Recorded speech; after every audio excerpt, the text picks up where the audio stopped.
बिस्मिल्लाहिर्रहमानिर्रहीम।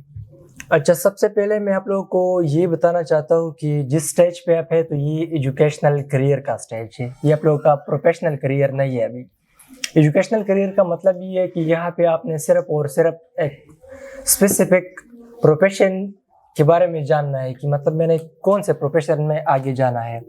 Educational career में आप लोगों ने साइंटिस्ट नहीं बनना, ना न्यूटन बनना है, यहाँ पे न ज़्यादा रिसर्च करना है। बस टू द पॉइंट वही चीज़ें करनी है जो रिक्वायर्ड है। मसलन आप मेडिकल की तरफ जाना चाहते हैं तो सिर्फ वही चीज़ें करें जो आपको मेडिकल की तरफ ले जाए। ज़्यादा जनरल नॉलेज की, ओवर स्टडी की, इन चीज़ों की ज़रूरत नहीं है। तो मैं आप लोगों को जितने भी ट्रिक्स हैं ना, टिप्स, कितने MBBS के लिए टेस्ट होते हैं पाकिस्तान में, बाहर कंट्री में, सारे मैं आप लोगों को बता दूंगा।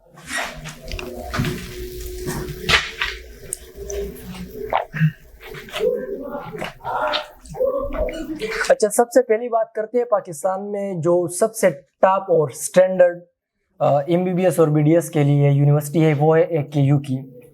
नाम सुना है किसी ने AKU का? आगा खान यूनिवर्सिटी का। आगा खान यूनिवर्सिटी ये कराची में है। ये ना सिर्फ पाकिस्तान में सर्विसेज दे रही है बल्कि 6 और कंट्रीज भी ऐसी है जहाँ पे आगा खान यूनिवर्सिटी अपनी सर्विसेज दे रही है।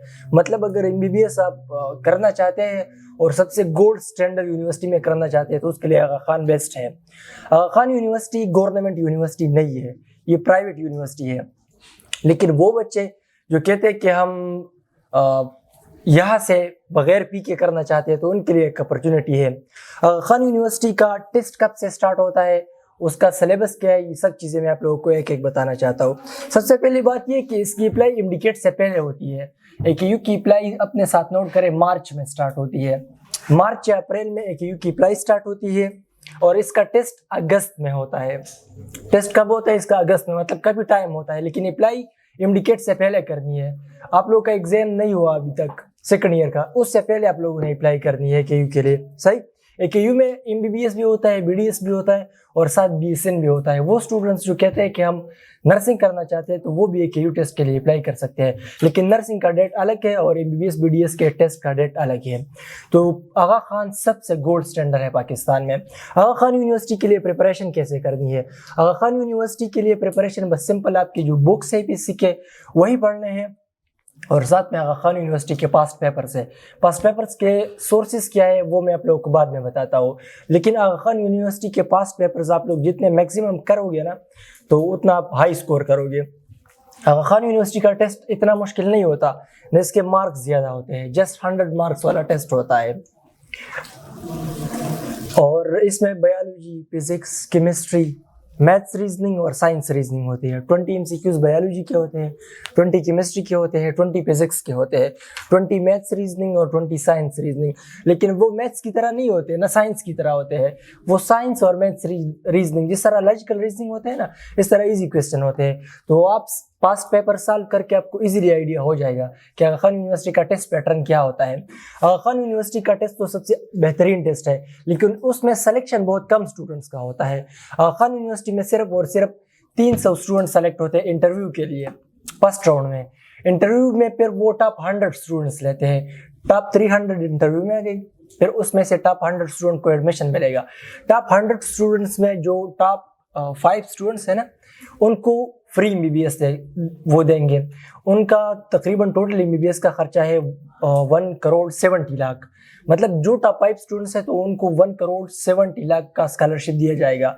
उनसे 1 रुपया भी नहीं लिया जाएगा जो टॉप 5 में आ जाए। 95 वाले क्या करेंगे? अगर वो रिपोर्ट कर सकते हैं, मतलब वो 30 लाख पर मंथ दे सकते हैं, तो वो वहाँ पे एडमिशन कर सकते हैं। लेकिन अगर वो 30 लाख नहीं दे सकते, गरीब है, तो वो आगा खान यूनिवर्सिटी से स्टूडेंट लोन ले सकते हैं। स्टूडेंट का कर्जा, स्टूडेंट लोन में वो आपसे चंद पैसे लेते हैं। मतलब अगर 30 लाख का खर्चा है तो आपको कम कर देते हैं, जितना आप रिपोर्ट कर सकते हैं, 2 लाख, 1 लाख, 3 लाख, जितना आप दे सकते हो वो आप दोगे पर ईयर। बाकी जितनी रिमाइंडर है ना, वो आप हाउस जॉब के बाद जब खूब सेट हो जाओगे ना तो उसके बाद आप दे सकते हैं।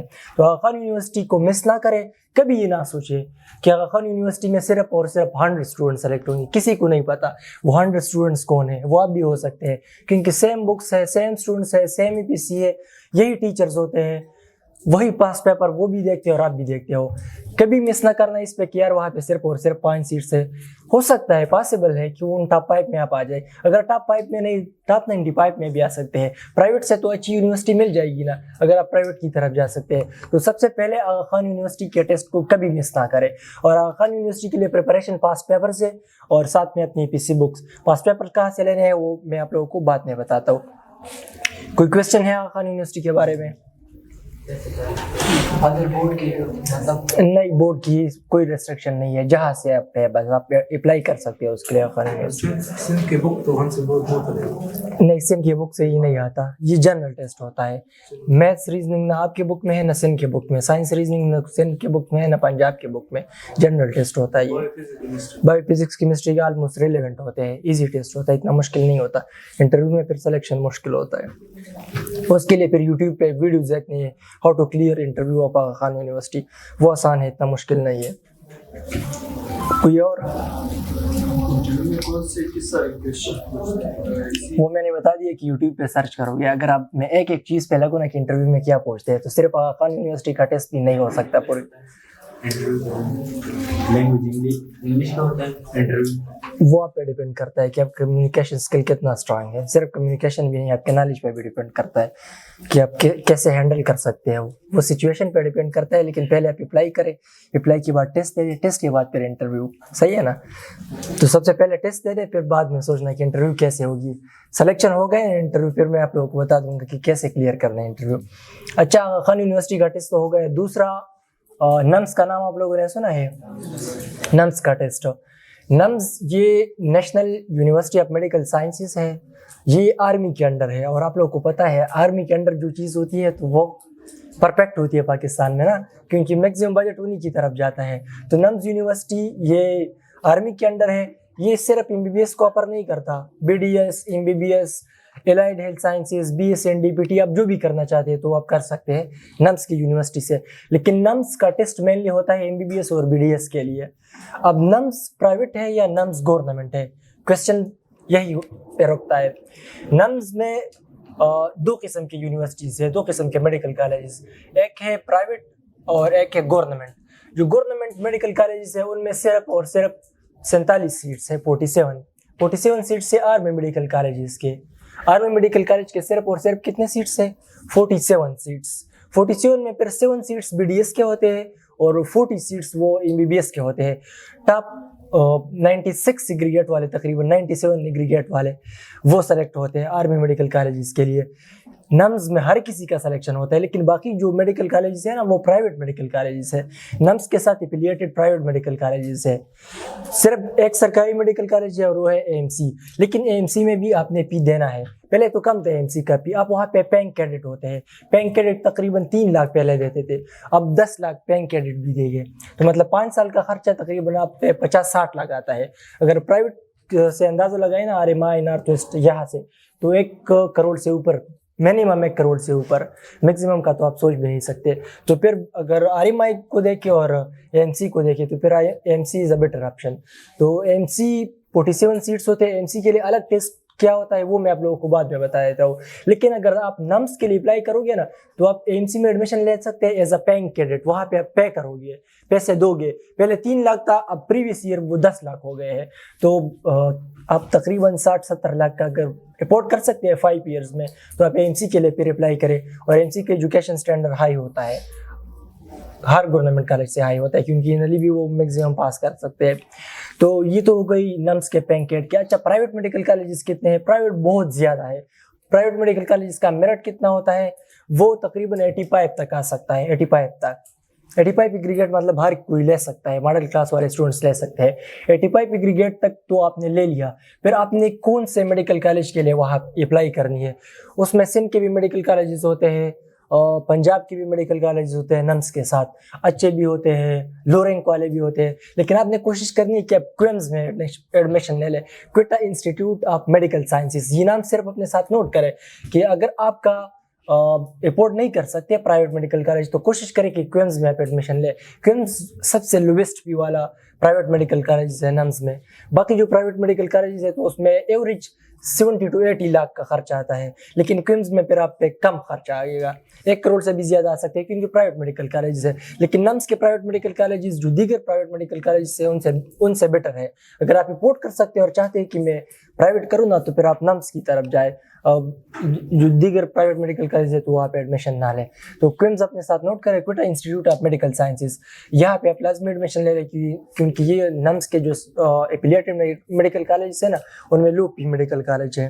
अच्छा, इसके लिए प्रिपरेशन कैसी करनी है? प्रिपरेशन सबसे पहले आपके APC बुक्स है, दूसरा Punjab text book, Punjab biology लाजमी।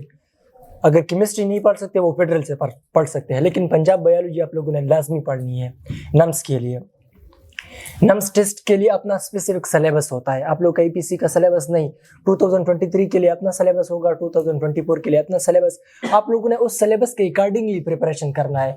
नम्स ने आपको जो सिलेबस दिया उसमें से जो टॉपिक मेंशन है वो अपने टेक्स्ट से भी करे और पंजाब के टेक्स्ट से भी करे, दोनों से करें। नम्स का टेस्ट सबसे इजीएस्ट टेस्ट होता है, इसमें 150 मार्क्स होते हैं, हर स्टूडेंट 130 से ज़्यादा मार्क्स ले सकते हैं। यहाँ पे मेरिट सिर्फ बात इतनी है कि AMC का मेरिट हाई होता है, बाकी मेडिकल कॉलेज का कम होता है, लेकिन यहाँ का टेस्ट बहुत ज़्यादा इजी होता है, मतलब गप टेस्ट होता है नम्स का। तो नम्स के टेस्ट को मिस ना करें। अगर आप क्विम्स की तरफ जाए तो इट्स अ बेटर ऑप्शन। अगर क्विम्स में ना हुआ शायद आपका AMC में हो जाए। तो 3 लाख और 10 लाख इतने नहीं है, प्राइवेट मेडिकल कॉलेज में एक्सपेंसेस बहुत ज़्यादा है। तो नम्स के लिए बस प्रिपरेशन पंजाब के टेक्स्ट बुक लाजमी देके, नम्स के पास पेपर देके और साथ में नम्स का सिलेबस मस्ट फॉलो करें। बस यही चीज़ें हैं, नम्स का टेस्ट इतना मुश्किल नहीं होता। किसी का क्वेश्चन? अगर हमारा एग्रीगेट आ गया तो फिर भी पे करेंगे? अगर आपका एग्रीगेट 96 भी है तो आप पे करोगे। नम्स में आप लाजमी पे करोगे। अगर AMC में आ गए तो 10 लाख पे करोगे, अगर AMC में नहीं आए तो फिर ज़्यादा पे करोगे। अच्छा, अप्लाई डेट बस ऑलमोस्ट इंडिकेट से या पहले होता है या इंडिकेट के बाद होता है। ऑनलाइन अप्लाईज के लिए होती है 3000, इसका भी होता है। तीसरा जो टेस्ट है MBBS और BDS के लिए वो ANC का टेस्ट है, आर्मी मेडिकल कॉलेजेस का टेस्ट। आर्मी मेडिकल कॉलेजेस का टेस्ट ये आप यहाँ पे पेइंग कैडेट नहीं होगे, पे आप नहीं करोगे। AMC आर्मी मेडिकल कॉलेजेस बहुत ज़्यादा है, उनके साथ जो हॉस्पिटल होते हैं वो CMH वाले हॉस्पिटल्स होते हैं और वहाँ पे आपकी फैमिली का, आपका सब चीज़ों का फ्री खर्चा होगा। स्टेपन आपको दिया जाएगा जिस तरह वो अपने कैडेट्स को देते हैं। 40,000 से ज़्यादा, 40,000 से ज़्यादा आप लोगों को पर मंथ स्टिपेंड दिया जाएगा आर्मी मेडिकल कॉलेजेस में। तो आर्मी मेडिकल कॉलेजेस के लिए अप्लाई करें, ऑनलाइन अप्लाई है। बस अप्लाई अगर खुद कर सकते हैं मोबाइल से कर ले, अगर खुद नहीं कर सकते ऑनलाइन अप्लाई, मोबाइल नहीं है तो 100-200 रुपये दे दे, कंप्यूटर वाले आप लोगों के लिए आसानी से करेंगे। AMC में इतना कुछ नहीं है, मतलब अप्लाई में ना आपके पैसे लगते हैं और AMC के 5 स्टेप्स होते हैं, वो फिर मैं आप लोगों को बाद में बता देता हूँ। अप्लाई का डेट सब चीज़ें बता देता हूँ। AMC में आपको 1 रुपया पे नहीं करना, बल्कि AMC में आप होंगे एज अ आर्मी कैडेट और आप लोगों को न सिर्फ और सिर्फ डॉक्टर होगे बल्कि कैप्टन भी साथ होगे। तो कैप्टन डॉक्टर बनोगे, कैप्टन डॉक्टर के साथ हर मंथ आपको 40,000 से ज़्यादा पैसे दिए जाएंगे। उसमें टेस्ट होता है, टेस्ट के लिए डोगर बुक अपने साथ लेके ले, डोगर का बुक और पंजाब टेक्स्ट बुक, फेडरल की केमिस्ट्री, पंजाब की बायोलॉजी और डोगर प्लस AMC पास पेपर्स, फेडरल केमिस्ट्री। हाँ, सिर्फ ये भी नम्स की तरह होता है, लेकिन ये थोड़ा मुश्किल होता है नम्स से। इसके 5 स्टेप्स होते हैं, कंप्यूटर बेस्ड टेस्ट होता है ऑनलाइन, इसके 5 स्टेप्स होते हैं। अगर एक टेस्ट पास कर लिया तो आगे जाओगे, दूसरा पास कर लिया आगे जाओगे, अगर तीसरे में फेल हो गए ना तो फिर कंप्यूटर आपको सारी कहेगा, वहाँ से उठना है। फिर टेस्ट अगर आपने 5 स्टेप्स क्लियर कर लिए, जिस तरह ICSB का टेस्ट होता है ना, इसी तरह इसका भी कंप्यूटर सिस्टम टेस्ट होता है। ऑनलाइन टेस्ट आपने दे दिया, 5 स्टेप्स में आपने क्लियर कर दिया, फिर वो आपसे इनिशियल इंटरव्यू लेते हैं। इनिशियल इंटरव्यू में आपको देखते हैं कि आप फिजिकली फिट हो या नहीं हो, चंद चीज़ें देखते हैं, आप रनिंग कर सकते हो नहीं कर सकते, पुशअप्स कर सकते हो, चिनअप्स कर सकते हो, उसकी कुछ रिक्वायरमेंट्स है। आप फ्लैट फुट नहीं होना चाहिए, हाइट आपका सही होना चाहिए, 5.4 से ज़्यादा है होना चाहिए एटलीस्ट। ये उनके लिए जो आर्मी के लिए जो शर्त होते हैं, बस ये इनके लिए भी होते हैं। तो AMC में लाजमी अप्लाई करें। AMC के लिए अप्लाई MDCAT से पहले या MDCAT के बाद, लेकिन मोस्ट प्रोबेबली MDCAT से पहले। अप्लाई का डेट एक डेट नहीं होता, और न टेस्ट का डेट एक डेट होता है। टेस्ट का डेट मतलब 15 से 30 तक वो टेस्ट लेते हैं। मैं मिसाल के तौर पर कहता हूँ 15 डेट से स्टार्ट हो गए तो 30 डेट तक उनका टेस्ट होता है। डेली बेसिस पे 200 स्टूडेंट्स या 300 स्टूडेंट्स जाते हैं आर्मी के सेंटर पे, वहाँ पे टेस्ट देते हैं। किसी को नहीं पता कि मतलब क्या आता है वहाँ पे, बस ऑनलाइन टेस्ट होता है। पास पेपर उसके मिलते हैं। फिर मैं आप लोगों को रिसोर्सेज बाद में बताया तो कि पास पेपर आप लोगों ने कहाँ से लेने हैं सब चीज़ों के लिए। इंटरव्यू कैसी होगी? अच्छा, आई साइड चेक करते हैं, आई साइड भी चेक करते हैं, 6x6 होना चाहिए। इंटरव्यू में पहले इनिशियल इंटरव्यू है, इनिशियल इंटरव्यू क्लियर कर दिया, फिर उसके बाद फाइनल इंटरव्यू है। फाइनल इंटरव्यू में वो आप लोग की खूब चेकिंग करेंगे, 5-6 दिन आप वहाँ पे होगे। अगर आपका कोई रेफरेंस है आर्मी से, मतलब आपके फैमिली में कोई आर्मी वाला बंदा है, तो फिर आपका सिलेक्शन ईजी है। लेकिन अगर फैमिली में आर्मी वाला बंदा नहीं है तो फिर सिलेक्शन मुश्किल है। अगर फैमिली में आर्मी वाला बंदा नहीं है तो फिर सिलेक्शन मुश्किल है, क्योंकि आर्मी वालों को चाहिए रेफरेंस। अगर फैमिली में नहीं है तो आप ऐसा करें कि अप्रोच के ज़रिए से किसी कर्नल या ब्रिगेडियर या मेजर जो भी हो उससे बात करें तो आप लोगों के लिए वो रेफरेंस देगा। वो आपसे पूछते हैं कि यार आपके फैमिली में कोई है, आपके रिश्तेदारों में आपका कोई कज़न है आर्मी से, आप आर्मी फैमिली से हो या नहीं, तो रेफरेंस आप लोगों ने लाजमी ढूंढना है उसके लिए फाइनल इंटरव्यू में। बस एमसी में किसी का क्वेश्चन? पुट देखा ही अपना पाव, ये प्लेट होता है, इस तरह कर्व इसमें नहीं होता, तो वो जंप इजीली नहीं कर सकते, फिर जंप में उसको मसला होता है, तो इसलिए वो प्लेट पुट वाले नहीं रहते। ये आर्मी के बस अपने उसूल है, आर्मी का बंदा होना चाहिए।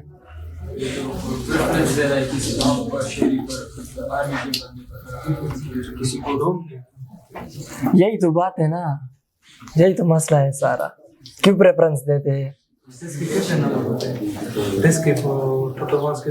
टेस्ट में मार्क्स का किस्सा नहीं होता, टेस्ट में एमसीक्यूज होते हैं। मसलन 100 एमसीक्यूज आ गए या 50 एमसीक्यूज एक टेस्ट में है तो दूसरे में 100 एमसीक्यूज है। 5 टेस्ट होते हैं 5 स्टेप्स में। एक में वर्बल होता है, आपके सब्जेक्ट भी उसमें होते हैं।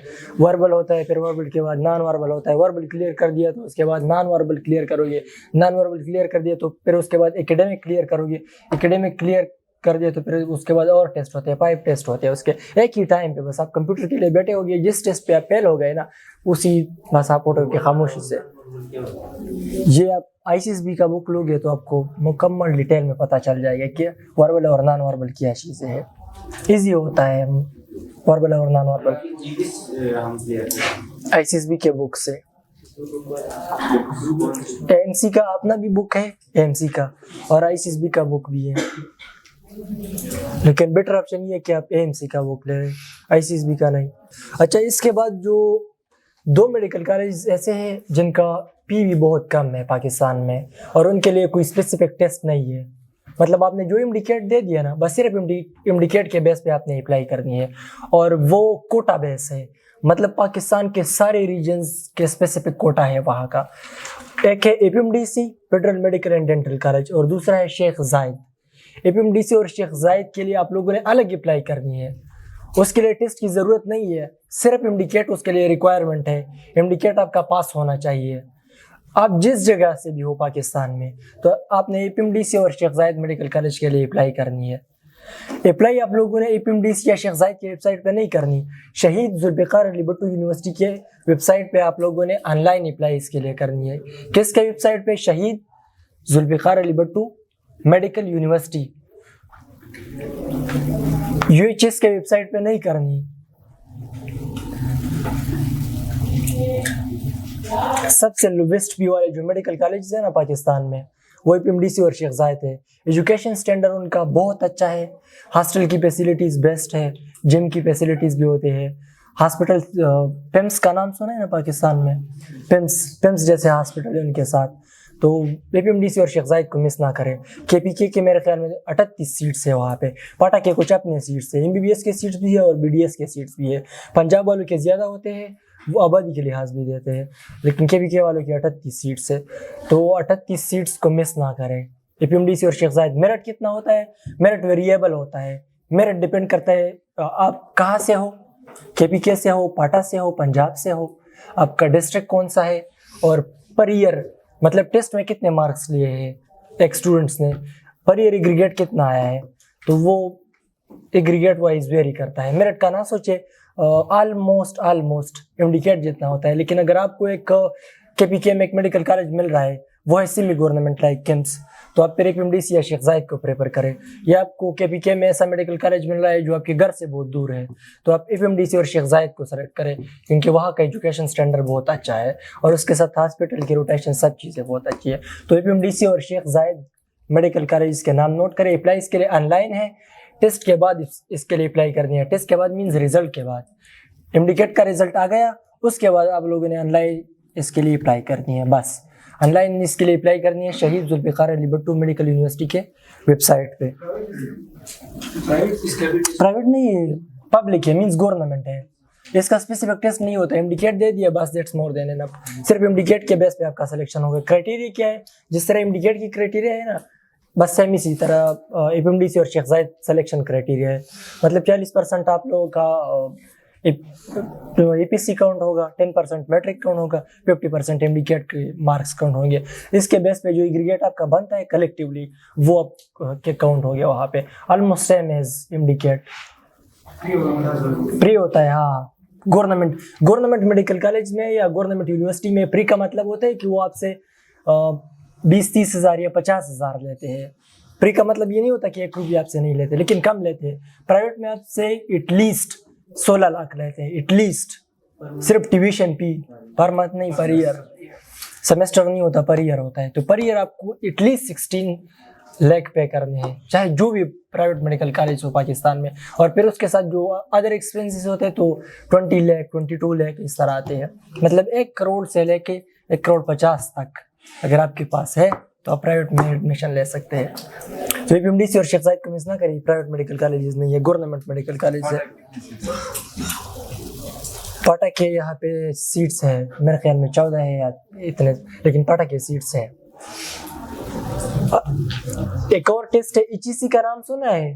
पाटा और बलूचिस्तान के स्टूडेंट्स के लिए होता है ईचीसी, हायर एजुकेशन कमीशन की तरफ ये होता है। इसके 5 ईयर पेज होता है, पेज 3 इसका चल रहा है। तो पेज 3 मेरे ख्याल में 2027 तक होगा। 2027 तक आप लोग इसके लिए अप्लाई कर सकते हैं। सिर्फ पाटा नहीं, पाटा और बलूचिस्तान दोनों अप्लाई कर सकते हैं। इसके लिए अपना टेस्ट होता है। टेस्ट इंडिकेट से या पहले होता है, हमारे वक्त में तो इंडिकेट से पहले था, लेकिन हमारे बाद इंडिकेट से बाद होगा। इसका टेस्ट इंतहाई ईजी होता है।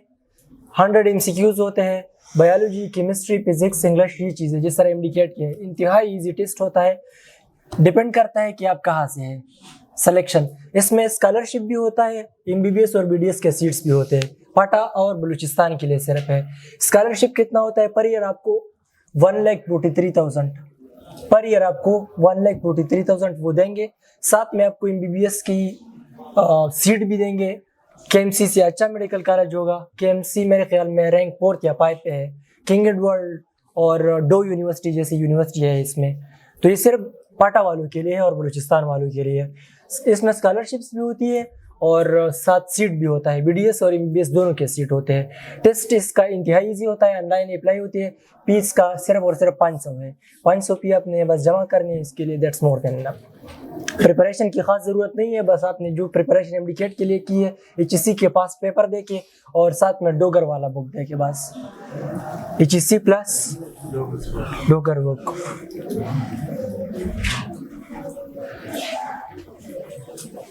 इसके लिए अब मतलब सिलेक्शन क्राइटेरिया क्या है? पाटा इन के लिए 90% है और पाटा आउट के लिए 10% है, जस्ट 10%। मीन्स अगर 100 सीट्स है ना तो 100 में 90 सीट्स पाटा इन वालों को मिलेंगे और 10 सीट्स सिर्फ और सिर्फ पाटा आउट वालों को मिलेंगे। तो पाटा आउट के सीट्स इसमें बहुत कम होते हैं, चांसेस कम होते हैं। वो स्टूडेंट्स जो पाटा इन के स्टूडेंट हैं, मतलब जो यहाँ कैपिटल में नहीं पढ़ते, वो गांव में पढ़ते हैं, तो उन स्टूडेंट के लिए एक अच्छी अपॉर्चुनिटी है क्योंकि उनका सिलेक्शन भी इजीली होता है, मेरिट भी उनका कम होता है। इसमें इंडिकेट के मार्क्स भी काउंट होते हैं और एपीसी के मार्क्स भी काउंट, एचईसी के मार्क्स भी काउंट होते हैं। अगर आपका सिलेक्शन होगा ना मेरिट के लिए, प्रोविजनल मेरिट लिस्ट के लिए, तो उसके लिए आपको एचईसी में हाई मार्क्स लेने हैं। एचईसी के बेस पे आपको प्रोविजनल मेरिट लिस्ट में सिलेक्शन मिलेगा, एचईसी बेस्ड। और जो फाइनल मेरिट लिस्ट है या प्लेसमेंट वाला मेरिट लिस्ट, तो उसमें इंडिकेट के मार्क्स के बेस पे आपको अप्लाई मिलेगी। इट मींस आपने HEC में भी अच्छे मार्क्स लेने हैं और इंडिकेट दोनों में अच्छे मार्क्स लेने हैं। पार्ट इन के लिए भी सीट्स है, पार्ट आउट के लिए, लेकिन पार्ट आउट के लिए बहुत कम सीट्स है और पार्ट इन के लिए ज़्यादा सीट्स है। इसकी सीट डिस्ट्रीब्यूशन क्या है वो फिर मैं आप लोगों को बाद में बता देता हूँ। मुकम्मल 100, अभी अगर मैं सिर्फ HEC पे लग जाऊँ ना तो HEC पे भी पूरा घंटा लगता है। सिर्फ मैं आप लोगों को इंडिकेशन दूंगा, नेम दूंगा, फिर आप खुद सर्च कर सकते हैं। आप लोगों को ऑनलाइन रिसोर्सेज बताऊंगा कि ये चैनल देखे या ये वेबसाइट देखे ऑथेंटिक इन्फॉर्मेशन आप लोगों को मिलेंगे। इस तरह आप यूट्यूब को ओपन करोगे तो 100 वीडियोज़ आएंगे, 10 वीडियोज़ आएंगे, उसमें थंबनेल एक तरह का होता है, वीडियो कंटेंट दूसरी तरह का होता है। सो टू अवॉइड दीज थिंग्स मैं आप लोगों को ऑथेंटिक रिसोर्सेज बाद में बता देता हूँ। HEC के बारे में किसी का कोई सवाल? बस अच्छा, अब इंडिकेट के लिए हमने कौन से बुक्स लेने हैं? किसी ने अभी तक इंडिकेट के लिए कोई बुक लिया है? सबसे पहली बात यह कि स्टूडेंट्स क्या गलती करते हैं, स्टूडेंट्स अपने बुक्स भी पढ़ते हैं और फिर जब उनको पता लग जाते हैं कि पेड्रल से कुछ MCQs आते हैं तो अपना बुक छोड़ देते हैं और पेड्रल के बुक्स को फॉलो करते हैं। तो ना अपने बुक पढ़ सकते हैं ना पेड्रल के बुक को पढ़ लेते हैं। सबसे बड़ा मसला स्टूडेंट्स के साथ यही होता है। तो सबसे पहले आप लोगों ने क्या करना है, अपने टेक्स्ट बुक को स्ट्रांग करना है, अपने टेक्स्ट बुक को पढ़ना है और साथ में जो सिलेबस आप लोगों को PMDC दे रहती है उस सिलेबस के अकॉर्डिंगली जो टॉपिक्स है आप लोगों ने वो पंजाब और पेड्रल से पढ़ने हैं। पंजाब को भी आप फॉलो कर सकते हैं और पेड्रल को भी आप फॉलो कर सकते हैं, लेकिन पंजाब की बायोलॉजी अच्छी है और पेड्रल की केमिस्ट्री अच्छी है। अगर आप चाहते हैं कि मैं इंडिकेट में अच्छा स्कोर करूं तो अच्छे स्कोर के लिए आप लोगों ने पंजाब की बायोलॉजी सिर्फ और सिर्फ सिलेबस, पूरा बुक नहीं, और पेड्रल की केमिस्ट्री, ये 2 बुक तो अपने लाजमी लेनी है। बस ये हो गए अदर टेक्स्ट बुक्स। क्या आपको फिर ये मसला ना हो कि यार ये MCQs आउट ऑफ कोर्स आया था? आउट ऑफ कोर्स नहीं आते, वो पेड्रल और पंजाब इन्फ्लुएंसी है। ये इंडिकेट असल में पंजाब का टेस्ट था, हमारा ईटा हुआ करता था, तो उनकी इन्फ्लुएंसी है अभी भी इस टेस्ट पे। तो इसी वजह से पंजाब के टेक्स्ट बुक और पेड्रल टेक्स्ट बुक से ज्यादा MCQs आते हैं, मतलब रिलेवेंट MCQs आते हैं, लेकिन ज्यादा रिलेवेंट उनके यहाँ होता है, हमारे यहाँ इतना रिलेवेंट नहीं होता। तो आप लोगों ने पंजाब के और पेड्रल की बुक्स लाजमी देखने हैं, सिर्फ और सिर्फ सिलेबस को देखिए, पूरा बुक ना देखे, बुक्स अपने देखने हैं। लेकिन एडिशनल अगर आप बुक देखना चाहते हैं तो फिर आपने पंजाब की बायोलॉजी लाजमी देखनी है और पेड्रल की केमिस्ट्री। इससे आपका कंसेप्ट भी अच्छा हो जाएगा और साथ में आपका स्कोर भी अच्छा होगा। स्कोर कितना ज़रूरी है वो बात की बात है। सबसे ये बात तो ख़त्म हो गई अदर टेक्सेस की। अब इंडिकेट के लिए हमने कैसे स्टडी करनी है और इंडिकेट के लिए हमने कौन कौन से बुक्स लेने हैं। सबसे पहले आते हैं बायोलॉजी की तरफ। बायोलॉजी में 2 चीज़ें हैं, एक है मेमोराइजेशन, जिसको आप लोग रोट मेमोराइजेशन भी कह सकते हैं, रटा, ये दोनों आपने करनी है, और दूसरा है concept learning. Concept based learning भी आपने बायोलॉजी में करनी है कुछ चीज़ों में, और मेमोराइजेशन भी करना है। मतलब अब न्यूक्लियस का आप लोग को साइज बताया तो इसमें आप क्या कंसेप्ट अप्लाई करोगे? सिंपल रोट करें, बस मेमोराइज करें, सिंपल, ज़्यादा कंसेप्ट यहाँ पे ज़रूरत नहीं है। अगर कोई थ्योरी आई है या कोई ऐसा डिफिकल्ट टॉपिक है तो उसमें आपने फिर कंसेप्ट बेस्ड लर्निंग करनी है। तो memorisation plus concept based learning और साथ में कीन रीडिंग, जितना बायोलॉजी का मैक्सिमम कीन रीडिंग करोगे ना तो इतना आपका स्कोर हाई होगा। बायोलॉजी का मैक्सिमम पोर्शन है और बायोलॉजी बाद में भी काम आती है, बायोलॉजी आप लोगों का बेस है।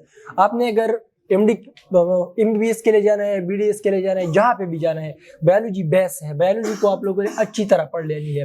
बायोलॉजी के लिए concept based learning, memorisation plus कीन रीडिंग, जितना आप रीडिंग कर सकते हैं, एटलीस्ट एक टॉपिक को दो मरतबा रीड करें।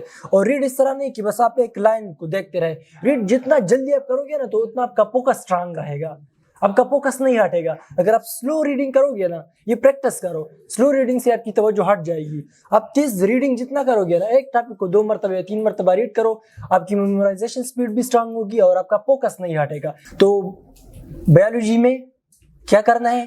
कीन रीडिंग करनी है। बायोलॉजी के लिए बैंक ऑफ MCQs, बॉम सीरीज प्लस MM।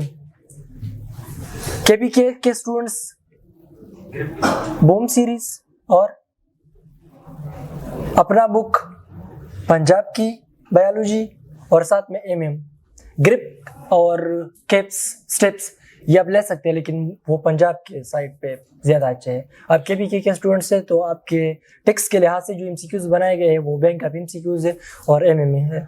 तो बैंक ऑफ MCQs MM अपनी बायोलॉजी का बुक और साथ में पंजाब की बायोलॉजी का book, that's more than for biology. अच्छा, बात करते हैं केमिस्ट्री के कि केमिस्ट्री के लिए कैसे प्रिपरेशन करनी है। केमिस्ट्री में मेन चीज़ जो होता है वो रिलेशन होता है। रिलेशंस नहीं मतलब डायरेक्ट रिलेशन क्या होता है, इनवर्स रिलेशन क्या होता है, ये रिलेशंस मेन चीज़ें होती है। रिएक्शन की कंडीशंस क्या होते हैं, किस कंडीशन के तहत क्या प्रोडक्ट हो जाएगा ना।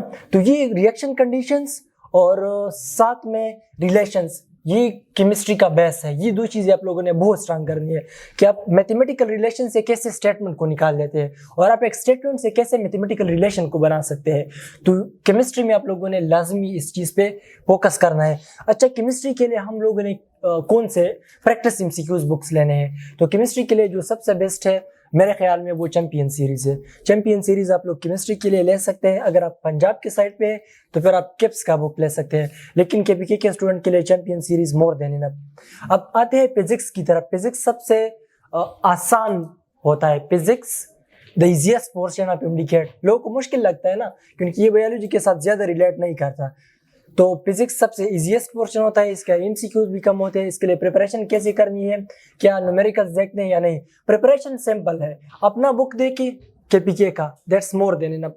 हमारा KPK का बुक नहीं, खासकर सेकंड ईयर फिजिक्स, वो बहुत अच्छी तरह लिखा है। तो अपना बुक फॉलो करें KPK वाला फिजिक्स, और साथ में जीनियस सीरीज ले रहे और न्यूमेरिकल ना करें। न्यूमेरिकल पे, एग्जाम्पल्स पे, इन चीज़ों पे अपना टाइम ज़ाया ना करें, क्योंकि जीनियस सीरीज ने इन्हीं चीज़ों को फॉलो किया है। जो न्यूमेरिकल्स आपके दिए हैं ना, उसी से उन जीनियस सीरीज वाले ने MCQs बनाए हैं। मैंने खुद उसकी प्रैक्टिस की है। तो जीनियस सीरीज आप ले ले, न्यूमेरिकल एग्जाम्पल, ये चीज़ें अपने साथ नहीं करनी, और साथ में संडे टेस्ट। अब इसके बाद इंग्लिश का पोर्शन आता है। इंग्लिश के पोर्शन के लिए कैसे प्रिपरेशन करनी है और कहाँ से करनी है, ये मुश्किल होता है। मैक्सिमम स्टूडेंट्स यही गलती करते हैं कि बायोलॉजी, फिजिक्स, इन चीज़ों पे ज़्यादा फोकस करते हैं और इंग्लिश पे फोकस नहीं करते, और फिर इंग्लिश मुश्किल उनको लगता है। मुश्किल नहीं होता, उसने पढ़ा नहीं हो। और किस चीज़ से पढ़ना है, कि अपने बुक से पढ़ना है? नहीं, हमारे बुक का जो ग्रामर है वो कॉपी पेस्ट ग्रामर है रेन एंड मार्टन का। सेकंड ईयर का बुक देखे ना, और फिर रेन एंड मार्टन उठाए, रेन एंड मार्टन को कॉपी किया और हमारे सेकंड ईयर का इंग्लिश बनाया है उससे।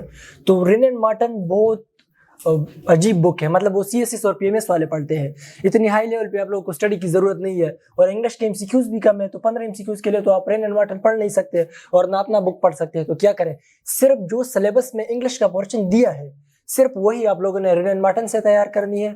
और सिलेबस सारा रेन एंड मार्टन नहीं, मैंने आप लोगों को पहले बताया कि एजुकेशनल करियर में आप लोगों ने सिर्फ और सिर्फ टू द पॉइंट जाना है, स्ट्रेटेजी वाइज जाना है। यहाँ पे ये कोशिश ना करें कि बस मेरी केमिस्ट्री भी स्ट्रांग हो और फिजिक्स भी स्ट्रांग हो, बायोलॉजी, सब चीज़ें स्ट्रांग नहीं होती।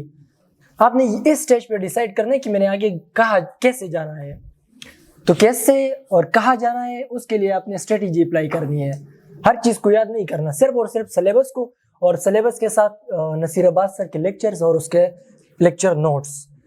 नसीर अब्बास सर के लेक्चर और लेक्चर नोट्स। सलमान उल वहीद का नाम लिख ले, उसके नोट्स भी अच्छे इंग्लिश के लिए। Salman ul Waheed, Naseer Abbas, Wren and Martin, बस ये चीज़ें देख ले इंग्लिश में। इंशाल्लाह एक MCQs भी आप गलत नहीं करोगे। वोकेबलरी ईजी होती है। वोकेबलरी जो सिलेबस में दी है ना A to Z, सिलेबस में स्पेसिफिक वोकेबलरी दी होती है उन्होंने, तो वो वोकेबलरी आप उठाए, फिर उसी वोकेबलरी के अकॉर्डिंगली आप गूगल से भी कर सकते हैं, या मरियम वेबस्टर डिक्शनरी है, उससे आप एक एक लफ्ज़ के, एक एक वर्ड के 3 सिमिलर वर्ड्स निकालें। तो इतना मुश्किल नहीं होता, वोकेबलरी बहुत इजी होती है। लेकिन सिलेबस में जो दी है वोकेबलरी, उस वोकेबलरी को उठा के आपने 3 या 4 और उसके सिमिलर वर्ड्स लिखनी है, सिनोनिम्स जो होते हैं। बस ये तो हो गया इंग्लिश का पोर्शन। अब इसके बाद आता है लॉजिकल रीजनिंग। लॉजिकल रीजनिंग बहुत इजी होता है, सिर्फ और सिर्फ 5 या 3 MCQs इसके होते हैं। लॉजिकल रीजनिंग के लिए आप लोगों ने ICSB प्रिपरेशन के जो बुक्स होते हैं वहाँ से भी आप कर सकते हैं, AMC वाले बुक से भी आप कर सकते हैं। जिस तरह वर्बल नॉन वर्बल होता है, इस तरह ही लॉजिकल रीजनिंग में होते हैं। लॉजिकल रीजनिंग आप कर सकते हैं आसानी से, अगर आप ICSB और AMC को ना भी देखें। लेकिन अगर आप चाहते हैं कि लॉजिकल रीजनिंग का भी प्रैक्टिस करो तो फिर आप ICSB के बुक से भी कर सकते हैं, AMC के बुक से भी कर सकते हैं और साथ में संडे टेस्ट से भी कर सकते हैं। अच्छा, ऑनलाइन सोर्सेज क्या है, मतलब हमने कहाँ से पास्ट पेपर्स लेने हैं, ऑथेंटिक पास्ट पेपर कहाँ से लेने हैं। मैं बुक नहीं ले सकता, मैं अफोर्ड नहीं कर सकता, मेरे पास सिर्फ मोबाइल है और मैं इसमें स्टडी करना चाहता हूँ, तो उसके लिए पास्ट पेपर के लिए जो सोर्स है वो है voiceguard.com, WISE voiceguard.com। यहाँ पे आप लोगों को पास्ट पेपर सारे मिल सकते हैं। voiceguard GUT। दूसरा है पाक लर्निंग स्पॉट। पाक लर्निंग स्पॉट पे भी आप लोगों को पास्ट पेपर्स मिल सकते हैं, जीनियस सीरीज के बुक, सारे बुक्स आप लोगों को मिल सकते हैं, जितने बुक्स आप लोगों को चाहिए ऑथेंटिक बुक यहाँ से मिल सकते हैं आप लोगों को। और तीसरा है प्रीमेड.pk। लेकिन यहाँ पे गलती नहीं करनी, प्रीमेड.pk वाले पैसे चाहते हैं, पैसे किसी को भी नहीं देने, वो चाहते हैं मतलब 20,000 रुपये आप लोगों को अकाउंट खरीदने के लिए। अकाउंट तो आप खरीदोगे, अकाउंट में क्या होगा, यही पास्ट पेपर्स हो गए जो वॉइसगार्ड में है या दूसरे चीज़ों में। तो अकाउंट आप लोगों ने किसी से भी नहीं खरीदना, चाहे वो 1000 पे हो या 2000 पे। अकाउंट खरीदने की बात नहीं है, सिर्फ और सिर्फ प्रीमियम.pk पे जो आप लोगों को मिलते हैं, प्रीमियम में नहीं, जनरल डाउनलोड में, तो वो आप ले ले, पैसे इसके लिए पे नहीं करने। तो वॉइसगार्ड, पाक लर्निंग स्पॉट और प्रीमियम.pk, यहाँ पे आप लोगों को सारे पास पेपर मिल सकते हैं जिस चीज़ के भी हो। इसको सर्च करें, फिर टॉप पे आप लोगों को सर्च बार आएगा, वहाँ पे आप जिस चीज़ के पास पेपर चाहते हो या जो बुक इंडिकेट का चाहते हो आपको वहाँ से मिल जाएगा। अच्छा, वो स्टूडेंट जो चाहते हैं कि यार हम MBBS BDS नहीं करते, हम स्मार्ट वर्क करना चाहते हैं और चाहते हैं BS के लिए, और BS भी फिर एलाइड हेल्थ साइंसेज में करना चाहते हैं, मतलब नाम भी डॉक्टर का हो, वाइट कोट भी हो, लेकिन MBBS और BDS जैसी टफ लाइफ ना हो, तो उन स्टूडेंट के लिए एक और टेस्ट KMU वाले अरेंज करते हैं, वो है KMU CAT का test. KMU centralized admission test होता है। KMU सेंट्रलाइज्ड एडमिशन टेस्ट में सिर्फ और सिर्फ 100 MCQs होते हैं, उसके लिए 2 आवर्स का टाइम होता है और आसान टेस्ट होता है, KPK के बुक से होता है, स्पेसिफिक सिलेबस इसके लिए कोई नहीं है, बस सारा का सारा बुक पढ़ना है। इंडिकेट के लिए तैयारी कर रहे हैं, बस that's more than enough for KMU CAT। KMU CAT में टॉप मेरिट किसका होता है, नर्सिंग वालों का, जो BSN के होते हैं। फिर उसके बाद फार्मा DPT, रेडियोलॉजी, कार्डियोलॉजी, इन लोगों का हाई मेरिट होता है। दूसरा नर्सिंग के लिए एक टेस्ट है PG से, टेस्ट नहीं है, प्रोविंशियल जो हेल्थ सर्विसेज वाले हैं वो आप लोगों को 600 सीट्स प्रोवाइड करते हैं। कितने? 600 सीट्स। 600 सीट्स में 100 सीट्स है बॉयज़ के लिए और 500 सीट्स फीमेल्स के लिए है। ये सारे के सारे नर्सिंग सीट्स होते हैं, और KTH, LRH, HMC ऐसे हॉस्पिटल्स ये सरकारी है सारे। PGC के लिए अभी अप्लाई करो, बस दैट्स मोर देन इनफ। और आपने PGC के लिए कोई स्पेसिफिक टेस्ट नहीं देना, ये गलती ना करें कि आप KMU CAT के टेस्ट को मिस करें। KMU CAT के टेस्ट को हरगिज़ मिस ना करें, चाहे आप MBBS BDS में एडमिशन ले ले या ना ले ले। पाकिस्तान के और PMDC के रूल्स का पता नहीं है, वेरिएबल रूल्स हैं, हर चीज़ चेंज होता है। एक दिन में एक सिलेबस होता है, दूसरे दिन पे दूसरा सिलेबस होता है, स्टूडेंट को बहुत ज़्यादा कंफ्यूज किया है। तो आप लोगों ने BS वाले टेस्ट को मिस नहीं करना, तो KMU CAT के टेस्ट को लाजमी दे दे। फिर अगर आप चाहते हैं कि मैं फार्मा डी करूँ, बाहर जाना चाहता हूँ, बाहर फार्मेसी का स्कोप ज़्यादा है, या DPT करना चाहता हूँ, डॉक्टर ऑफ फिजियोथेरापी, तो वो भी आप कर सकते हैं यहाँ से। या रेडियोलॉजी करना चाहते हैं, रेडियोलॉजी भी आप यहाँ से कर सकते हैं। कार्डियोलॉजी चाहते हैं, BS कार्डियोलॉजी भी आप यहाँ से कर सकते हैं। अगर आपने प्राइवेट में एडमिशन लेना है, यूनिवर्सिटी में एडमिशन लेना है, KMU में एडमिशन लेना है, KMU के मेन ब्रांच में या KMU के किसी भी ब्रांच में एडमिशन लेना है, तो उसके लिए आपने KMU CAT का टेस्ट देना है। KMU CAT test eligibility criteria है। KMU CAT टेस्ट में पास फेल नहीं होता। KMU वाले बिजनेस करते हैं, 3-4 मरतबा उसकी अप्लाई होती है ऑनलाइन, 3 टेस्ट उसके होते हैं, अप्लाई का डेट बार बार एक्सटेंड किया जाता है पैसों के लिए। 3000 उसकी अप्लाई का फी है। पास फेल नहीं होता, जिसके ज़्यादा मार्क्स होते हैं वो नर्सिंग कॉलेजेस में जाते हैं, और जिसके कम मार्क्स होते हैं तो वो दूसरे कॉलेजेस में रहता, कोई भी इसमें नहीं है। जिसके 50-60 मार्क्स हो या जिसके 40 मार्क्स हो, EPC बेस में काउंट होती है। Criteria same as indicate. तो पास फेल का कंसेप्ट यहाँ पे नहीं होता। अगर आप चाहते हैं कि मैं BS में एडमिशन ले लूँ, BS में एलाइड हेल्थ साइंसेज में, DPT, कार्डियोलॉजी, रेडियोलॉजी, इन चीज़ों में, तो आप फिर KMU CAT का टेस्ट लाजमी दे दे। फीस स्ट्रक्चर वो KMU वाले पे डिपेंड करता है, 50,000 मिनिमम होता है पर सेमेस्टर। वो आप RMC में एडमिशन ले रहे हैं या नॉर्थ ईस्ट में एडमिशन ले रहे हैं या पाक इंटरनेशनल में, आप कहाँ पे एडमिशन ले रहे हैं ये इस पे भी डिपेंड करता है। लेकिन KMU में कम होता है। कोशिश करें कि KMU के मेन ब्रांच में मिल जाए। पहले KMU के लिए अप्लाई करनी है, KMU कैट के लिए, फिर उसके बाद PHSA के लिए अप्लाई करनी है। लिख ले अपने साथ, PHSA नर्सिंग सीट्स। PHSA सरकारी नर्सिंग है। अगर खुद ना करे दूसरों को तो बता देना कि PHSA क्या है। खासकर फीमेल्स के लिए बहुत कम मेरिट पे हो जाते हैं और उनके लिए सिक्योर भी ज़्यादा होता है क्योंकि वहाँ पे मेल बहुत कम होते हैं। PHSA का कोई टेस्ट नहीं होता, बस ये KMU कैट उसके लिए काफ़ी है। और तीसरी आप लोगों ने अप्लाई करनी है MTI के लिए, मेडिकल टीचिंग इंस्टीट्यूट लाइक बच्चा Khan medical institute. Medical institute के लिए आपने अलग अप्लाई करनी है। KMU कैट के लिए अलग अप्लाई करनी है ऑनलाइन एडमिशन के लिए, PHSA के लिए अलग करनी है और MTI के लिए अलग करनी है। MTI में फिर आपको ऑप्शन मिलते हैं, आपने नर्सिंग करनी है, फार्मेसी D की तरफ जाना है, किस चीज़ की तरफ जाना है। तो MTI के लिए आप लोगों ने अलग अप्लाई करनी है तीन चीज़ों के लिए। ये तो हो गई हेल्थ साइंसेस की बात।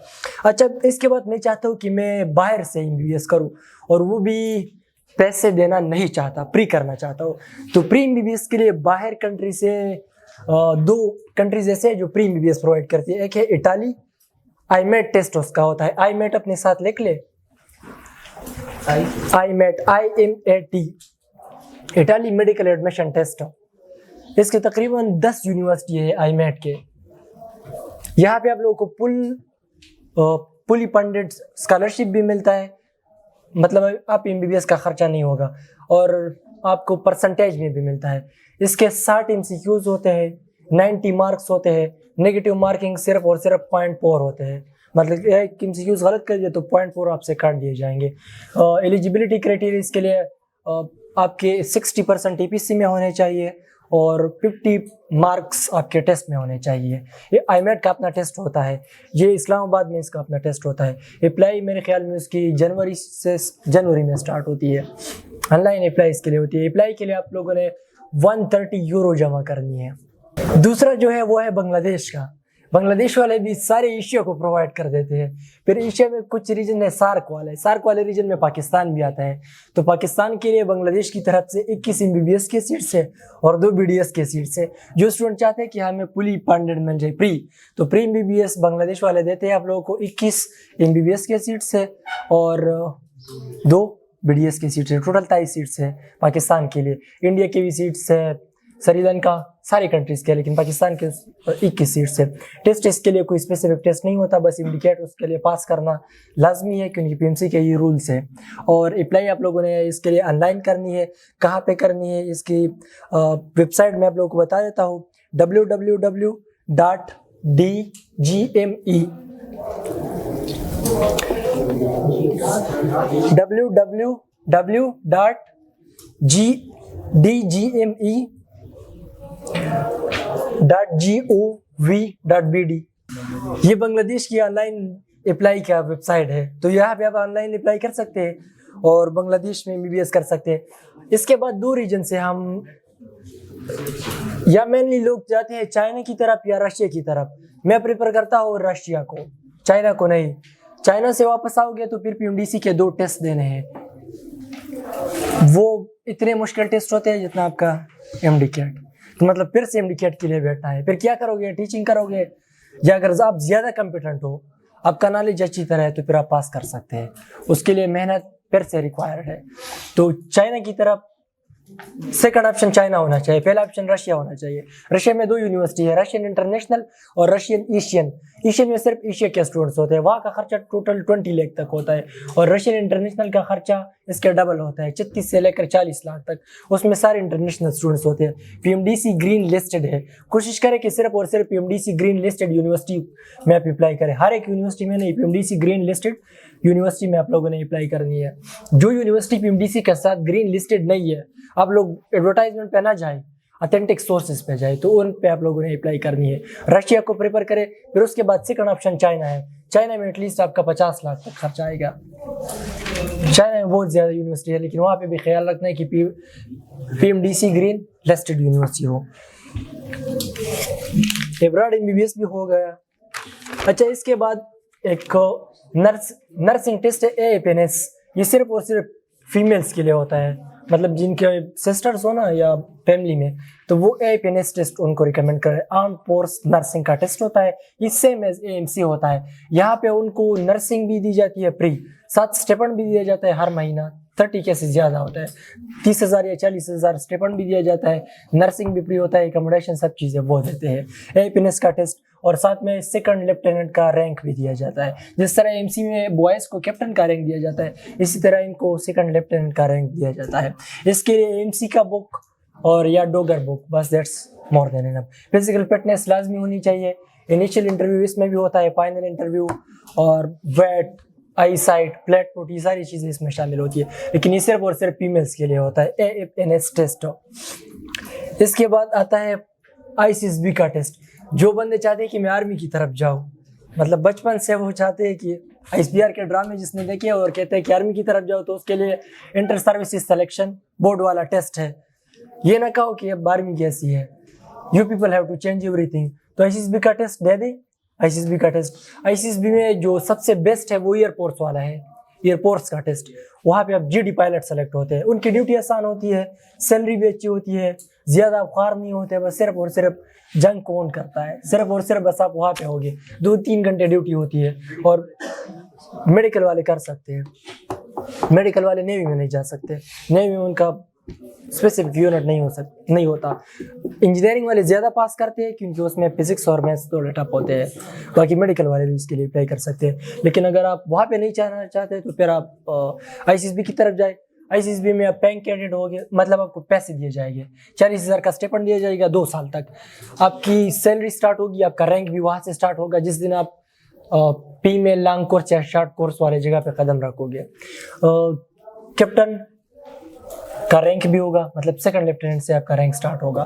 फिर 2 साल का ट्रेनिंग होगा, इनिशियल इंटरव्यू, फाइनल इंटरव्यू। ये 5 टेस्ट जो मैंने MC के लिए बता दिए सेम ICSB के। ICSB के लिए अपने बुक्स होते हैं, ICSB बुक्स, बस वो देख ले, इजी टेस्ट होता है।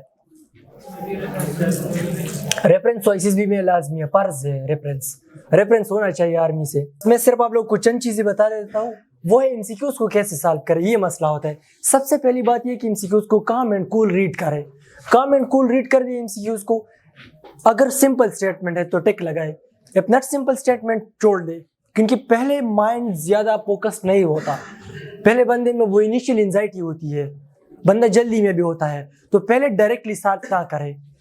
पहले क्या करे, काम एंड कूल रीड करे। अगर आपको आता है सिंपल स्टेटमेंट है तो टिक लगाए, अगर सिंपल स्टेटमेंट नहीं है तो छोड़ दे MCQs को। सेकंड राउंड में करोगे, बहुत स्टूडेंट 3 और 4 राउंड में कर दे। 3 और 4 राउंड में आपका टाइम मैनेज नहीं हो सकता, सिर्फ और सिर्फ 2 राउंड में कर दे बस। पहले राउंड में और दूसरे राउंड में, तीसरे राउंड तक ना जाए, बस दैट्स मोर। 4 और 5 और इस तरह के आपसे गलत हो जाएगा। तो सबसे पहले क्या करना है, काम एंड कूल रीड करना है। दूसरी बात ये, अगर आपको नहीं आता है कि MCQs, तो फिर क्या करना है, फिर आपने ऐसा करना है कि कम्पिटिटिव एक्सक्लूजन करना है। इसमें से कौन मैच नहीं कर रहा स्टेटमेंट के साथ, एक एक को निकालोगे, एक ऑप्शन ऐसा रहेगा जो स्टेटमेंट के साथ मैच करेगा। तो कम्पिटिटिव एक्सक्लूजन के बेस पे भी आप MCQs को सॉल्व कर सकते हैं। जो तीसरा मेथड है वो है मैचिंग का। देखिए कि स्टेटमेंट के साथ क्या मैच कर रहा है। सारा स्टेटमेंट में 40 से 50 तक का आंसर स्टेटमेंट में होता है। स्टेटमेंट पे फोकस करें, सबसे ज्यादा कौन सा ऑप्शन मैच हो रहा है तो उस ऑप्शन को आप सेलेक्ट करें। अगर एक भी नहीं आता तो फिर आप ह्यूमन साइकी है कि वो या B ऑप्शन को मैक्सिमम सेलेक्ट करते हैं या C ऑप्शन को। तो B और C में देख ले कि B और C में कौन सा ऑप्शन ज्यादा मैच कर रहा है, तो B और C ऑप्शन के लिए जाए। B और C ऑप्शन पे भी ना हुआ तो फिर तुक्का लगाए, आखिरी ऑप्शन यही है। अच्छा, मैंने आप लोगों को बता दिया कि ये स्टेज आप लोगों का है एजुकेशनल करियर का, प्रोफेशनल करियर का नहीं। एजुकेशनल करियर पे आप लोगों ने डिसाइड करनी है कि what will be my professional career. मैं आगे लाइफ में क्या होगा, मैं डॉक्टर होऊंगा, इंजीनियर होऊंगा, कोई न्यूक्लियर साइंटिस्ट होऊंगा, कोई कैप्टन होऊंगा, ब्रिगेडियर होऊंगा, मैं क्या होऊंगा, ये आपने डिसाइड करना है एजुकेशनल करियर के स्टेज पे। बाद में डिसाइड नहीं करना, स्ट्रेटेजी वाइज डिसाइड करना है। ये वो स्टेज है जहाँ पे आपने डिसीजन लेना है। डिसीजन लेना क्यों जरूरी है, एक स्पेसिफिक डिसीजन आपको एक बेहतरीन फ्यूचर दे सकती है। एक खास डिसीजन की वजह से आप एक सक्सेसफुल लाइफ जी सकते हैं। आज आप जहाँ पे बैठे हो ना, it's because of some decisions. आपने कुछ डिसीजन ले लिए, इसी वजह से आप यहाँ पे हो। मैं यहाँ पे खड़ा हूँ, it's because of some decisions. मैंने कुछ डिसीजन ले लिए। मैं अगर जिंदगी में कामयाब हूँ, it is because of some decision. अगर मैं जिंदगी में नाकाम हूँ तो it's also because of some decisions, या मैंने वो खुद लिए हैं या किसी ने मुझे फोर्स किया है उस डिसीजंस को लेने पे। सबसे पहली बात है कि एजुकेशनल करियर का स्टेज है, यहाँ पे आप लोगों ने डिसाइड करना है व्हाट विल बी आई, मैं फ्यूचर में क्या होगा। सवाल पूछे खुद से और फिर आराम से डिसाइड करें। क्योंकि नेपोलियन हिल का नाम सुना होगा, थिंक ग्रो एंड रिच, सबसे ज्यादा पढ़ी जाने वाली बुक। वो कहते हैं कि मैंने 50 साल इस पे रिसर्च की कि लोग क्यों कामयाब होते हैं। 50 साल रिसर्च के बाद वो कहते हैं कि सक्सेसफुल लोगों के जो डिसीजन होते हैं वो बड़े स्टैंडर्ड लेवल के होते हैं, वो कमाल के डिसीजन लेते हैं। जो बंदा कमाल के डिसीजन ले सकता है तो वो एक कमाल का फ्यूचर जी सकता है। तो ये स्टेज है जहाँ पे आप लोगों ने डिसाइड करना है। अगर आप एक कैदी से पूछे ना जेल में कि अब क्यों कैद में है, तो वो कहेगा कि यार मैंने गलत डिसीजन ली थी, ये फैसला मैंने किया था कि उस बंदे को मारना है, इसी वजह से आज मैं 60 साल का कैद जी रहा हूँ। तो it's because of some decision. अगर आप एक कामयाब इंसान से पूछे कि आप क्यों क्या कामयाब है, वो कहेगा यार मैंने रिस्क ले लिया, चलो डिसीजन ले लेता हूँ, इसकी तरफ जाता हूँ, it's because of some decision. अगर आपका लो स्टेटस है, it's because of some decision. So decision की वैल्यू को जाने। लेकिन unfortunately our society decide us, हमने क्या पहनना है, हमने क्या बोलना है, कहाँ जाना है, कैसे रहना है, क्या बोलना है, किसके सामने कैसी हरकत करनी है, ये सारी चीजें हमारी सोसाइटी डिसाइड करती है। इसमें अच्छे डिसीजन भी होते हैं कल्चर की तरफ से और इसमें बुरे डिसीजन भी होते हैं। हमने कल्चर को बाजों का बुत बनाया होता है। हम में ये डिसीजन की पावर नहीं होती, फैसला नहीं कर सकते। आप लोगों ने देखा होगा अपने फ्रेंड्स को, वो बाजार जाते हैं, वो अपने लिए कपड़ा भी नहीं खरीद सकते, कलर चूज नहीं कर सकते। वाई? बिकॉज हमेशा उनके लिए पेरेंट्स ने किया होता है।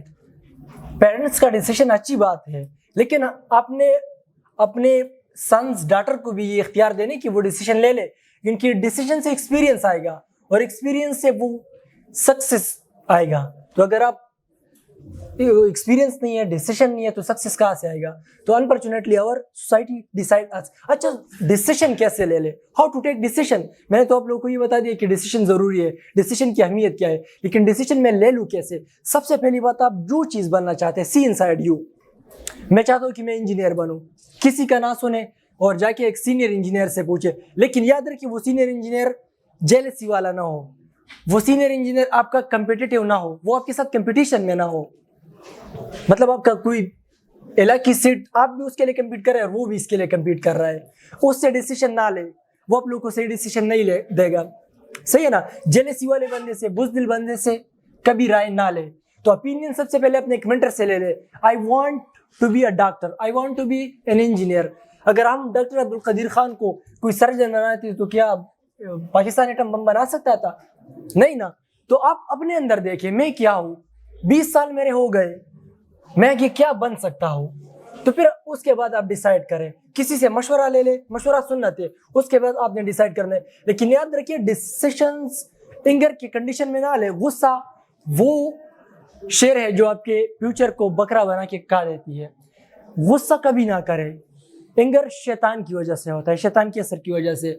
एंगर जब होते हैं तो हम इमोशनल लेवल पे होते हैं। एंगर में अब जो डिसीजन लोगे ना तो वो फायदे की तरफ नहीं जाएगा।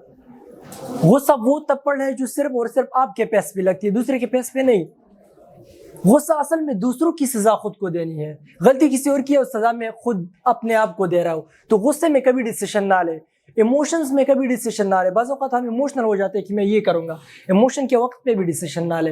हैप्पीनेस के वक्त पे भी डिसीजन ना ले। बाज़ औक़ात हम बहुत खुश होते हैं और अपने जज्बात में फैसला कर देते हैं। जज्बात में, हैप्पीनेस में, इन चीज़ों में आप लोगों ने फैसला नहीं करना। इसके बाद आप लोगों ने सोसाइटी को ब्लेम नहीं करना। बस आज फैसला कर लिया, take the charge of your life. You will be responsible for your life, not your spouse, not your relatives, not your cousins, not your parents. Society भाई आपको ठहराएगी, सोसाइटी इल्ज़ाम आपको लगाएगी। आप पहले हैं, इसके जिम्मेदार सिर्फ और सिर्फ कौन है? आप है, कोई और नहीं है। तो take charge of your life. जब आप रिस्पॉन्सिबिलिटी लेते हो ना कि मैं ये काम करूंगा खुद, तो उस वक्त से पीक परफॉर्मेंस स्टार्ट होता है। तो खुद रिस्पॉन्सिबिलिटी ले ले, किसी को ब्लेम ना करे। मुझे पता है सोसाइटी की वजह से ये होता है, पेरेंट्स की कंडीशन की वजह से, इन्वायरमेंट की कंडीशन की वजह से आप लोगों को सही एजुकेशन प्रोवाइड नहीं होगा, but it's the part of game. You people are soldiers and soldier just fight. वो नहीं देखते कि आगे कौन है, सिर्फ और सिर्फ वो लड़ता है। वो सिपाही कार से लड़ाई, सिपाही सिर्फ लड़ता है, वो आगे नहीं देखता कि कौन है। मुझे पता है ये सब चीजें होगी, लेकिन इन चीजों के बावजूद आपने take the charge of your life. Decision के बाद दूसरा स्टेप क्या है? अपनी लाइफ की चार्ज लेनी है। चलो मैंने अपनी लाइफ का चार्ज भी ले लिया। एक तीसरा गम आता है कि यार अगर फेल हो गए, फेलियर तो इतनी बड़ी बात नहीं है। फेलियर के बाद मैं सोसाइटी को कैसे पेश करूंगा, हर एक को एक्सप्लेनेशन कैसे दूंगा, ये फिर बहुत मुश्किल होता है। जिसकी 2% की हैसियत नहीं होती ना, ये मैं गुरूर वाली बात नहीं कर रहा, सोसाइटी की बात कर रहा हूँ, वो भी आपसे पूरा एक्सप्लेनेशन मांगेगा कि क्यों आपने टेस्ट फेल किया है, क्यों आपने ऐसा किया है, माँ बाप के पैसे जाया कर दिए। हर एक को आपने एक्सप्लेनेशन देनी है। Fear of failure, fear to face failure, ये दो चीजें आती है। तो मैं आप लोग कहता हूँ पीयर ऑफ फेलियर को कैसे खत्म करना है। एंजाइटी का एक प्रिंसिपल है, वो प्रिंसिपल ये कि जब आप खौफजदा होते हैं ना, मतलब एक चीज से आपको फोबिया है, डरते हैं, तो फिर आप आहिस्ता आहिस्ता उस चीज की तरफ जाए। मतलब आप स्टडी से डरते हैं तो जाए स्टडी करे कि यार कुछ नहीं होता इससे। आप कुत्ते से डरते हैं ना, तो मैं फिर पहले कुत्ते को वहां पे खड़ा कर देता हूँ, फिर आपके थोड़ा करीब कर देता हूँ, तो आपकी डर खत्म हो जाएगी आहिस्ता आहिस्ता से। तो ये एंजाइटी प्रिंसिपल है। ये reward and punishment centre normally है। हमारी ब्रेन की सारी ड्राइव आती है रिवार्ड एंड पनिशमेंट से। मतलब अगर मैं आप लोगों को कहूँ कि आपने अगर टेस्ट पास कर दिया तो आपको एक अच्छा मेडिकल कॉलेज मिल जाएगा, ये रिवार्ड है। ब्रेन इस रिवार्ड के बेस पे आप लोगों को ड्राइव कर देता है आगे काम के लिए। या अगर मैं बालबाजी दीगर कहूँ कि अगर आप फेल हो गई तो सोसाइटी आप लोग को कहा जाएगी, वालिद साहब आप लोग के लिए कोई अलगन रेड़ा बल्ला वाला गई, ये पनिशमेंट वाला है। तो पनिशमेंट और रिवार्ड के बेसिस पे हमारा ब्रेन ड्राइव कर देते हैं किसी काम के लिए। तो फिर आप फेलियर को खत्म करें। स्टीफन किंग का नाम सुना होगा, 30 टाइम्स उसने बुक लिख लिया, 30 टाइम्स उसका बुक रिजेक्ट हो गया, आखिरकार उसने बुक डस्टबिन में फेंक दिया। बीवी ने कहा कि यार बुक उठा ले, दोबारा से कोशिश करें। आज उसको दुनिया जानती है द किंग ऑफ हॉरर, बेहतरीन अतर है सबसे। 30 मरतबा उसका एक बुक रिजेक्ट हुआ था, लेकिन उसको ड्रामा में और अतर में उसको द किंग ऑफ हॉरर के नाम से लोग जानते हैं। फियर ऑफ फेलियर, इस चीज को खत्म करे, रिस्क ले ले। फियर ऑफ फेलियर को किस चीज से खत्म करे?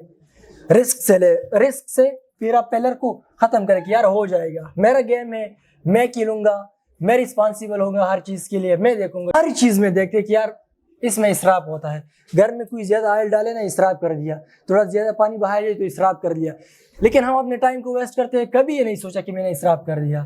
10 मिनट एक चीज को चाहिए, हमने 50 मिनट दे दिए, ये इसराफ नहीं है। टाइम ऐसा चीज है जो नहीं मिलता दोबारा। There is no law of conservation for time. Time के लिए कोई लॉ ऑफ कंजर्वेशन नहीं है। टाइम दोबारा से नहीं आता, टाइम के लिए कोई कीमत नहीं है। तो जिस चीज के लिए कीमत नहीं है, तो उस चीज को आप कैसे आसानी से जाया कर सकते हैं। तो अपने टाइम को कभी भी जाया ना करें।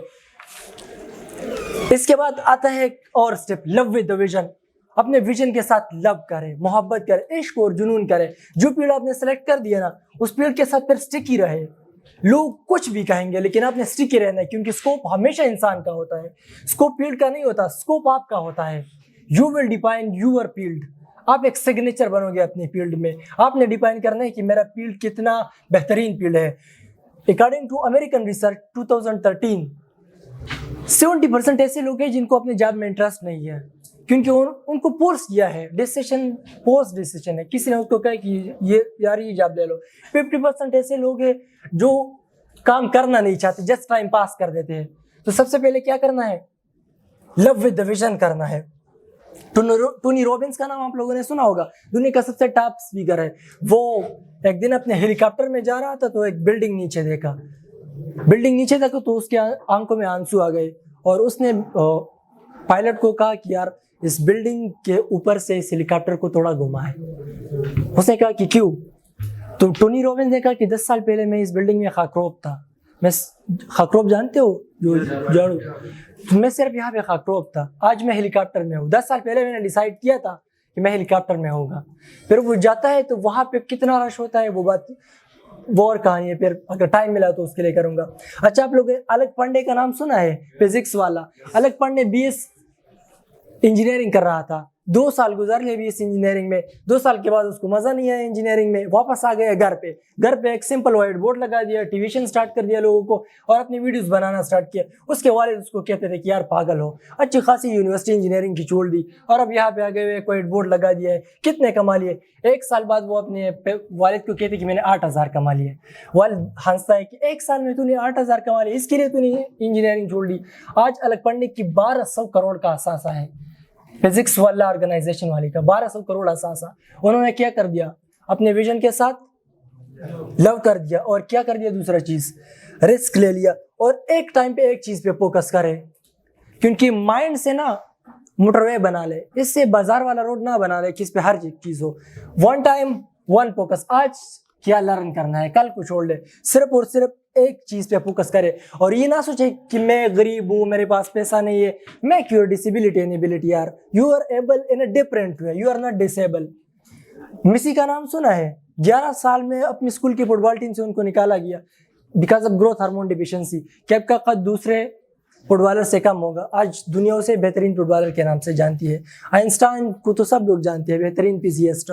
आइंस्टाइन 4 साल तक नहीं बोल सकता। थॉमस एडिसन को अपने स्कूल से निकाल दिया कि ये बेवकूफ निकम्मा, इसको कौन पढ़ाते हैं। मैंने उनको कहा कि स्कूल वाले कहते कि आपका बेटा बहुत जीनियस है, इसको हम पढ़ा नहीं सकते, क्योंकि उनको पता नहीं, तो उसके माइंड ने एक्सेप्ट नहीं किया था कि मैं डिसेबल हूँ। तो डिसेबिलिटी को गरीब हूँ, पैसा नहीं है, टाइम नहीं है, ऐसी एक्सक्यूजेस खत्म करे और आज से डिसीजन ले ले। इसके बाद ऐसा नहीं होगा कि डायरेक्टली चेंज आएगा, रिजेक्शन होगा। स्टूडेंट्स को मुझे पता है स्टूडेंट की कोई वैल्यू नहीं है इस सोसाइटी में, सिर्फ ब्लड डोनेशन में स्टूडेंट की वैल्यू होती है, बाकी स्टूडेंट की कोई वैल्यू नहीं है। कंडक्टर उसको कहते हैं कि यार छत पे चढ़ो, पीछे उनको कर देते हैं। खैरात और शादी में ना उसको छोड़ते नहीं है कि यार स्टूडेंट है, इसको निकाल ले। स्टूडेंट की सोसाइटी में कोई वैल्यू नहीं है, न एजुकेशन के लिए कोई पढ़ने की वैल्यू आप लोगों ने अपने लिए खुद बनानी है। तो अगर आप अपनी वैल्यू खुद नहीं बनाएंगे ना, society will not value you. पहले खुद को वैल्यू देना, सोसाइटी विल वैल्यू यू। और इस सब के बाद क्या होगा, page of appreciation. Page of appreciation में हर कोई आपको एप्रिशिएट करेगा, चाहे आपके दुश्मन हो या आपका दोस्त हो। जो आपके हरीब भी हो ना, वो आपको एप्रिशिएट करेंगे, सब आपके लिए तालियां बजाएंगे, सब आपके लिए खड़े होंगे, क्योंकि आपने वो कर दिखाया जो इम्पॉसिबल था उनके लिए, जो वो नहीं चाहते थे, आज आपने उन सब के सामने कर दिया। जो सब कहते थे यू कांट डू, आपने वो करके दिखा दिया। तो पेज ऑफ एप्रिसिएशन के बाद तकब्बुर में नहीं जाना, क्रेडिट को किसको देना है, अल्लाह को। ग्रेटिट्यूड शो करना है, बस जितना मैंने कर दिया वो मैंने अपनी मेहनत कर दी, लेकिन सिला किसने दिया, अल्लाह ने। क्योंकि ऐसे स्टूडेंट्स हो गए जिन्होंने मुझसे ज्यादा मेहनत की है, उनको सिला नहीं मिला। इट्स ऑल बिकॉज ऑफ अल्लाह। इस स्टेज पे कुछ लोग गलत कर देते हैं और तकब्बुर कर देते हैं, तो तकब्बुर की तरफ कभी ना जाए। और आखिर में मैंने जो बात की, ग्रेटिट्यूड हमेशा शो करे और क्रेडिट अपने खालिक अज़ीम को दे दे। जज़ाकल्लाह।